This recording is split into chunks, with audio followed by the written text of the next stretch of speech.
বোস্টনের এক কোণে আছে এমন একটা এলাকা যাকে পুলিশরা ওনাকে দূর থেকে পথ বদলে যায়, কারণ সেখানে অপরাধ জন্ম নেয় নীরবে আর মানুষ হারিয়ে যায় কোনো চিহ্ন না রেখেই। ঠিক এমন একটা বুড়ে চারজন মুখোশধারী মানুষ ছায়ার মতো এগিয়ে চলে শহরের ব্যস্ততম ব্যাংকের দিকে। তাদের চলাফেরা এত নিখুঁত এবং এতটাই ঠান্ডা যে আগেও তারা শতবার এমন কাজ করেছে। দরজা ভাঙার মুহূর্তেই পুরো শহরটা থেমে গেল আর সেকেন্ডের মধ্যে তারা পুরো ব্যাংক নিয়ন্ত্রণে নিয়ে নেয়। একটি শব্দও বেশি হয় না। কিন্তু সমস্যা হলো এই ব্যাংক ডাকাতির সময় তারা এমন একজনকে জিম্মি করে যার উপস্থিতি পুরো অপারেশনকে রহস্যে ভরে দিবে আর ধীরে ধীরে তাদের ভাগ্যকে নিয়ে যাবে এক অন্য জগতে, যেখানে এই শহর কাউকেই ক্ষমা করে না। তো চলুন আজকের এই দারুণ থ্রিলার মুভিটি এক্সপ্লেন করা যাক। গল্পের শুরুতে আমরা দুজন পুলিশকে দেখতে পারি। সেই দুজন পুলিশের কাজ ছিল প্রত্যেকটা ব্যাংকের টাকা ডিপোজিট করা। তো প্রতিবারের মতো এবারও তারা একটি ব্যাংকে টাকা ডিপোজিট করতে আসে। তার পাশে গাড়ি নিয়ে ওই শহরের বিখ্যাত চোর ডাক তার পার্টনার নিয়ে সেই টাকাগুলো চুরি করার প্ল্যান করে। তো ডাকের সাথে যে পার্টনারগুলো ছিল তাদের নাম হচ্ছে জেমস, অ্যালবার্ট ও অ্যালন। এই মহাপুরুষগুলো নাকি ছোটবেলা থেকেই তারা বন্ধু ছিল এবং প্রচন্ড এক্সপার্ট ছিল চুরিবিদ্যাতে। কিছুক্ষণ পরেই সেখানে থাকা একজন পুলিশ টাকা ভর্তি একটি ব্যাগ নিয়ে পাশে একটি ব্যাংকে প্রবেশ করে। সাথে সাথে ডাক এবং তার পার্টনাররা বড় বড় গান নিয়ে সেখানে ঢুকে পড়ে। নিজেদের সেফটির কথা ভেবে তারা প্রথমে মুখে মাস্ক পরে নিয়েছিল। ব্যাংকে প্রবেশ করা মাত্রই তারা সেখানে সকলে স্টাফ ও কাস্টমারদের গান পয়েন্টে নিয়ে নেয়। তারপর তারা সকলের কাছ থেকে একে একে ফোন কেড়ে নিয়ে পানি ভর্তি একটি জারের ভিতরে ফেলে দেয় যেন কেউ পুলিশের সাথে যোগাযোগ করতে না পারে। এরপর তারা ব্যাংকের লকারে সব টাকা লুটে নেয়, কিন্তু এতেও তাদের মন ভরে না, যার কারণে সেখানকার ম্যানেজার কেসিকে তারা ধরে নিয়ে আসে এবং তাকে বলে যে একটি বড় লকার আছে, সেই লকারটি খুলে দিতে। তো উপায় না পেয়ে ম্যানেজার সেই লকারটি ওপেন করে দেয়। ডাক তখন লকারটি খুলতেই তার ব্যাগে সব টাকা ভরে নেয়। অন্যদিকে ডাকের সহকারীরা ব্যাংকের সকল কম্পিউটারের হার্ড ডিস্ক জ্বালিয়ে দেয় যেন সিসিটিভি ক্যামেরার কোনো ফুটেজে পুলিশের হাতে না পড়ে। এদিকে ব্যাংকের ম্যানেজার কেসি একটু চালাকি করে নিজের পা দিয়ে একটি সেফটি অ্যালার্ম বাজিয়ে দেয়, কিন্তু ডার্ক মনে করে কেসির পাশে শুয়ে থাকা ব্যক্তিটি সেই অ্যালার্ম বাজিয়েছে, যার কারণে ডাক তাকে অনেক মারে। এরপর ডাক এবং তার দলবল মিলে পুরো ব্যাংক সাফাই করে ফেলে, এমনকি ফিঙ্গারপ্রিন্টে মুছে ফেলার জন্য ব্যাংকের এক প্রকার কেমিক্যাল ছড়িয়ে দেয়।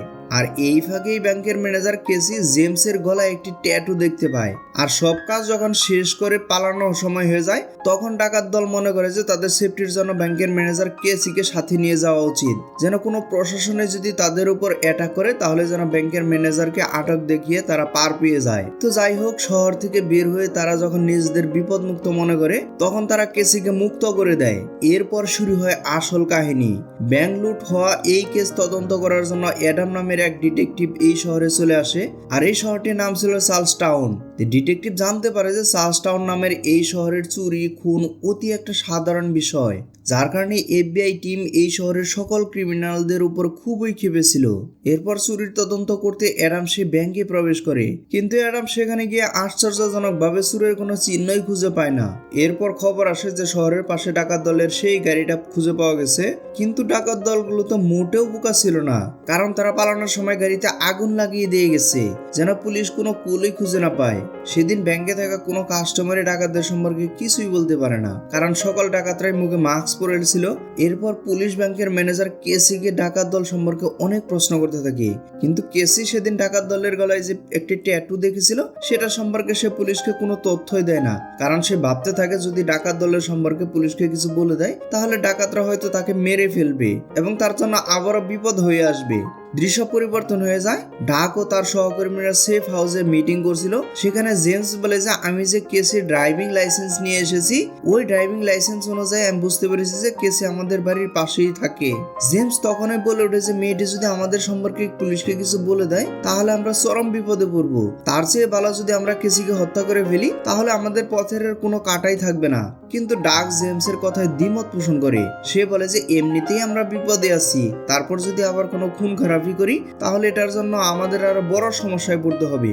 এখন আমরা আপাতত কেসের উপর নজর রাখতে পারি, সে যদি কোনো প্রকার উল্টাপাল্টা কথা বলে দেয় তাহলে আমরা তার উপর স্টেপ নিব। তো ডাকের কথা শেষে তারা ব্যাংক লুটের টাকাগুলো নিজেদের মধ্যে ভাগাভাগি করতে শুরু করে। এরপর তারা বাইরে কিছু লোকগুলোকেও সেই টাকা দেয়, কারণ তারা সবাই সেই ব্যাংক ডাকাতের সময় তাদেরকে সহযোগিতা করছিল। এমনকি তাদের এলাকাতে থাকা ফেগি নামের একটি মাফিয়াকেও তারা টাকা দিয়ে আসে। এরপরে তারা একটি বারে গিয়ে জুয়া খেলতে শুরু করে। সেখানে ডাকাতদের সাথে ক্রিস্টা নামের এক মেয়ের দেখা হয়। তো সম্পর্কের দিক থেকে ক্রিস্টা জেমসের বোন ছিল। একটা সময় ডাগের সাথে ক্রিস্টার গভীর রিলেশনশিপ ছিল, কিন্তু সময়ের ব্যবধানে তাদের মধ্যকার সম্পর্ক দূরত্বে চলে এসেছে। এরপরেও ক্রিস্টা ডাগের রুমে চলে আসে এবং তারা ফিজিক্যাল রিলেশনের জড়িয়ে পড়ে। আরও এ থেকে বোঝা যায় যে ক্রিস্টা এখন পর্যন্ত ডাগকে প্রচন্ড ভালোবাসে।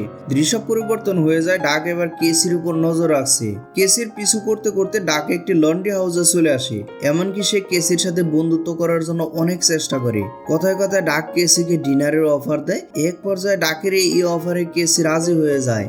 সেদিন ডিনারের সময় ডাক কেসিকে নিজের সম্পর্কে বলতে থাকে। সে কেসিকে বলে যে আমি একটা কনস্ট্রাকশন কোম্পানিতে জব করি, যেখানে সকাল থেকে সন্ধ্যা পর্যন্ত আমাকে ডিউটি করতে হয়। তারপর কেসি সে নিজের সম্পর্কে বলতে থাকে।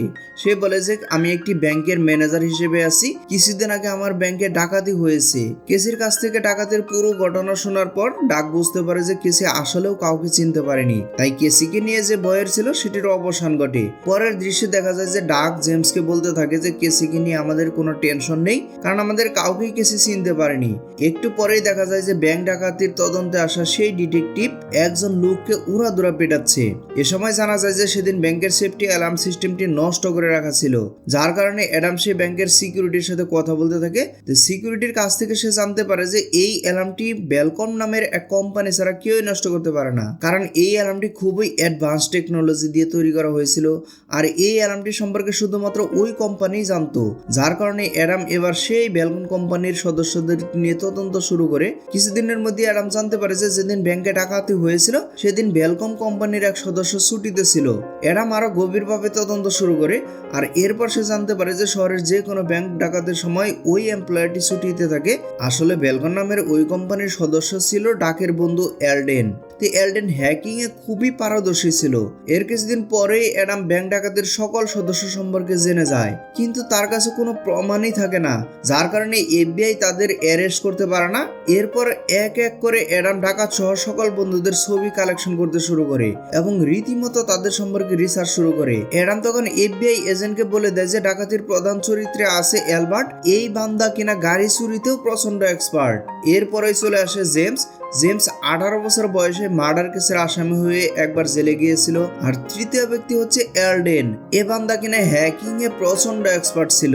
আর এই তিনজনের মাস্টারমাইন্ড ছিল ডাক। শহরের যত চুরি ডাকাতি আছে সবকিছুর প্ল্যানিং আছে ডাকের মাথা থেকে। এরপর এফবিআই তাদের উপর কড়া নজরদারি করতে থাকে। পরের দৃশ্যে দেখা যায় যে ডাক এবং কেসি একটি রেস্টুরেন্টে বসে আছে। সেদিন কেসি ডাককে বলে যায় সেদিন ব্যাংক ডাকাতির সময় আমি একজন ডাকাতের গলায় ট্যাটু দেখেছিলাম, কিন্তু আমি এই বিষয়ে পুলিশকে কিছুই জানাইনি, কারণ আমি কোনোভাবেই বিপদে পড়তে চাই না। তখন ডাক বলে যে তুমি যা করেছো ঠিকই করেছো। আর এই সময় তাদের দুজনের মুখে হাসি দেখে বোঝা যায় যে তারা একে অপরের প্রতি গভীর প্রেমে পড়েছে। এরপর সেদিন ডাক আর কেসি একটা রেস্টুরেন্টে বসেছিল। হঠাৎই সেখানে জেমস চলে আসে। জেমসের আশায় ডাক ভয় পেয়ে যায়, কারণ জেমসের গলায় থাকা ট্যাটু যদি কেসি দেখে ফেলে তাহলে সবাই ধরা খেয়ে যাবে। যার কারণে ডাক জেমসের গলায় হাত রেখে সেখান থেকে চলে যেতে বলে। রাতে ডাক যখন বাসায় ফিরে সে দেখতে পারে জেমস তার উপর খুবই রেগে আছে। জেমস বলে যে তুমি এমন এক মেয়ের সাথে ঘোরাফেরা করছো যে কিনা যে কোনো সময় আমাদের জীবনের কাল হয়ে যেতে পারে। ডাক তখন জেমসকে বলে যে কেসি আমাদের সম্পর্কে কিছুই জানে না, আমি আজ থেকেই এই চুরি ডাকাতি ছেড়ে দিয়েছি আর কেসিকে নিয়ে এই শহর থেকে অনেক দূরে চলে যাব। ডাক যখনই তার গার্লফ্রেন্ড নিয়ে দূরে কোথাও চলে যেতে চায় তখনই জেমস তাকে আবারও একটি চুরির অফার দেয়। তবে ডাক কোনোভাবেই জেমসের কথায় রাজি হয় না। সে বলে যে কোনোভাবেই সে আর চুরি করবে না এবং তাদের সাথেও থাকবে না। জেমস তখন বলে যে আমি কেসি সম্পর্কে কাউকে কোনো কিছুই বলবো না, কিন্তু তোমাকে এই চুরি করতেই হবে। তবে এবার জেমসের এই কথা শুনে ডাক আবার রাজি হয়ে যায়। তবে এবার তারা কোনো ব্যাংক ডাকাতি করবে না, এবার তারা ডাকাতি করবে টাকা ভর্তি একটি গাড়ি। আর এই চুরির প্রস্তুতিতে তারা প্রথমে একটি সেলুনে যায় এবং সেখান থেকে অনেক চুল সংগ্রহ করে। এরপর তারা তাদের হাত ভালোভাবে স্যানিটাইজ করে যেন কোনো কিছুতে তাদের ফিঙ্গারপ্রিন্ট না থাকে। তারা যেখানে চুরি করতে যাবে সেখানে আগে থেকেই তারা সবকিছু নজরে রেখেছিল। এরপর যখনই টাকা ভর্তি গাড়িটি বাইরে বের হয়ে আসে তখনই ডাক একজন গার্ডকে গান পয়েন্টে নিয়ে নেয়। আর অন্যদিকে জেমস সেই গাড়ির থেকে টাকার ব্যাগগুলো নিয়ে তাদের গাড়িতে তুলতে থাকে, কিন্তু হঠাৎ করে একজন গার্ড এলডনকে তাদের গান পয়েন্টে নিয়ে নেয়। ঘটনা এবার পুরোপুরি উল্টো হয়ে যায়। তাদের প্ল্যানিং মতো কাজ হচ্ছিল না। জেমস তখন কোনো কিছু না ভেবেই সেই গার্ডকে গুলি করে হত্যা করে ফেলে। এরপর তারা টাকা ভর্তি সেই ব্যাগগুলি নিয়ে গাড়িতে উঠে পড়ে। সঙ্গে সঙ্গে সেখানে পুলিশও চলে আসে। জেমস তখন রীতিমতো পুলিশের উপর গুলি চালাতে থাকে। তখন আলবার্ট তার ড্রাইভিং স্কিলকে কাজে লেগে গাড়িটি বিমানের গতিতে শহরের ফাঁকা রাস্তা দিয়ে চলে যেতে থাকে। একটু পরে তারা একটি ফাঁকা জায়গায় গিয়ে তাদের গাড়িটি পরিবর্তন করে ফেলে, পাশাপাশি তাদের সেই পুরনো গাড়িটিকে আগুন লাগিয়ে দেয়। এরপর তারা তাদের নতুন গাড়িটি নিয়ে আবার পালাতে শুরু করে। এদিকে ডিটেকটিভ অ্যাডাম এই চুরির খবর পেয়ে শহর থেকে বেরোনোর একমাত্র ব্রিজ সে বন্ধ করে দেয়। কিন্তু আলবার্টের ড্রাইভিং স্কিল এতটাই ঊর্ধ্বে ছিল যে ব্রিজ বন্ধ করার আগেই সে রকেটের গতিতে শহরের বাইরে চলে আসে। রাস্তায় তারা সেই সেলুন থেকে নেওয়া চুলগুলো সরিয়ে ছিটিয়ে রেখে যেতে থাকে, যেন পুলিশ এই চুলগুলো কুড়িয়ে ভুলভাল ডিএনএ পায়। তবে শহরের বাইরে যেতে একজন পুলিশ তাদেরকে দেখে ফেলে, কিন্তু পুলিশের হাতে কোনো অস্ত্র না থাকায় সে কিছুই করতে পারে না। সে না দেখার অভিনয় করে সেখান থেকে চলে যায়। এবার অ্যাডাম একদম নিশ্চিত ছিল যে এই চুরিটাও ডাক্তার বন্ধুরা মিলেই করেছে, কারণ এই চুরির প্যাটার্নও হুবহু আগের চুরিগুলোর সাথে মিলে যাচ্ছিল। এই সূত্র ধরে অ্যাডাম ডাক সহ তাদের বন্ধুদের গ্রেপ্তার করতে থাকে, কিন্তু এখানে পুলিশের কাছে কোনো প্রমাণ নেই। প্রমাণ সংগ্রহ করতে অ্যাডাম নানা পথ অবলম্বন করে। প্রথমে পুলিশ এলডেনকে একটা বই দিয়ে পড়ার জন্য বলে, আর যা থেকে ব্যাংকে থাকা সেই গার্ড এলডেনের ভয়েস বোঝার চেষ্টা করে, কিন্তু এলডেন চালাকি করেই তার কণ্ঠ বিকৃতি করে বইটি পড়তে শুরু করে। ওদিকে ডাক পুলিশকে কোনো উত্তরই দেয় না, যার ফলে পুলিশটা শেষ পর্যন্ত তাদেরকে ছেড়ে দিতে বাধ্য হয়। এরপর একদিন ডাক কেসির সাথে আবারও দেখা করে। ডাক বলতে থাকে যে ছোটবেলায় সে তার মাকে হারিয়ে ফেলেছে, তার মাকে অনেক খোঁজার পরেও কোথাও খুঁজে পায়নি, এবং কি তার বাবাও তার মাকে খোঁজার কোনো প্রকার চেষ্টাই করেনি, যার কারণে ডাক এখন তার বাবা মা থেকে অনেক দূরে থাকে।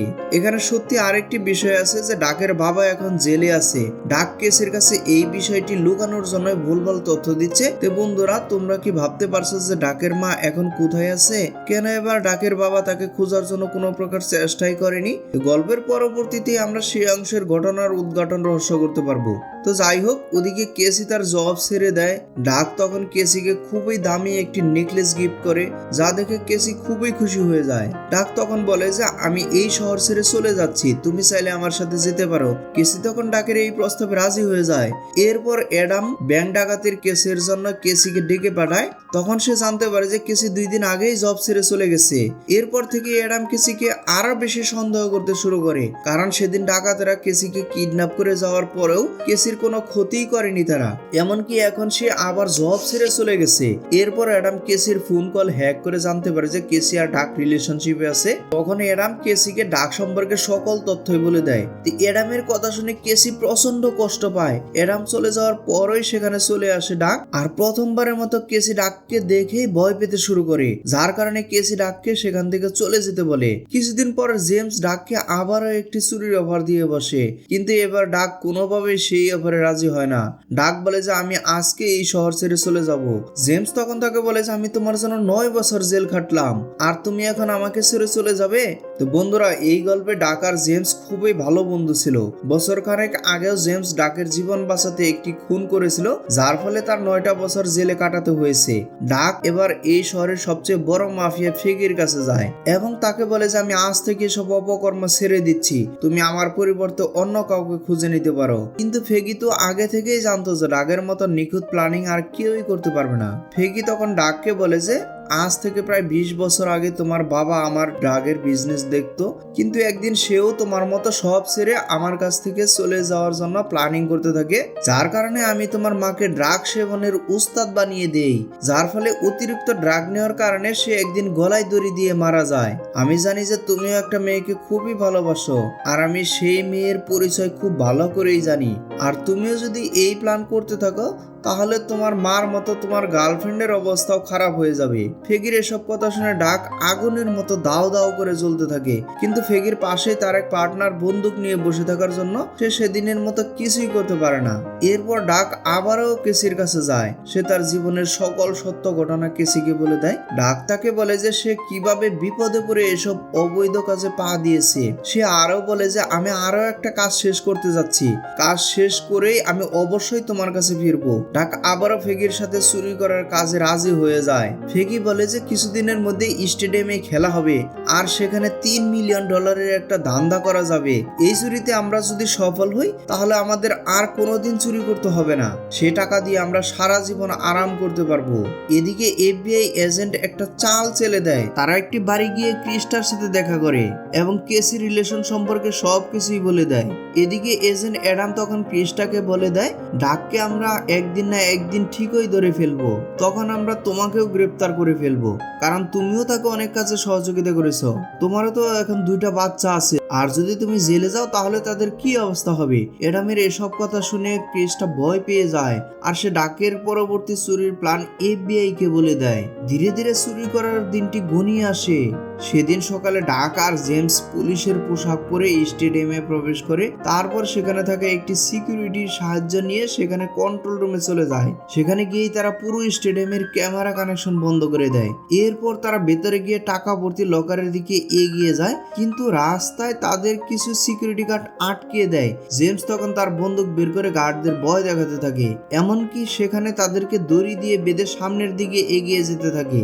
এরপর দেখা যায় লকার রুমে কিছু গার্ড ছিল, তারা কোনোভাবে সেই রুমের দরজা খুলছিল না।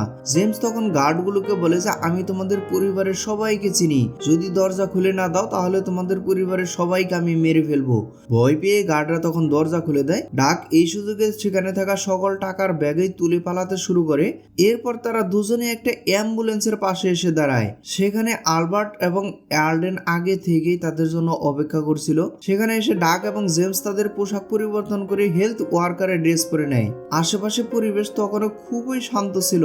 এমন শান্ত পরিবেশ দেখে ডাক সন্দেহ করতে শুরু করে। সে ভাবে চুরির পরের পরিবেশটা এতটা ঠান্ডা থাকার কথা না। ডাক তখন স্টেডিয়ামের বাইরে তাকাতেই দেখে যে FBI এর এজেন্ট অ্যাডাম তার পুরো ফোর্স নিয়ে বাইরে দাঁড়িয়ে আছে। সাথে সাথে ডাক জেমসকে ইশারা দিয়ে গুলি চালাতে বলে। ডাক তখন স্টেডিয়ামের বিপরীতে ফায়ার করতে শুরু করে, কিন্তু সেখান থেকেও পুলিশ তাদের উপর হামলা চালায়, যা থেকে তারা বুঝতে পারে যে এবার পুলিশ চারিদিক থেকে তাদের ঘিরে ফেলেছে। আর সে সময় তারা দুদল মিলে এলোপাতাড়ি গুলি চালাতে শুরু করে। হঠাৎ একটি গুলি আলবার্টের বুকে এসে লাগে, কিন্তু আলবার্ট এবারের মতো বেঁচে যায় কারণ সে বুলেট প্রুফ জ্যাকেট পরেছিল।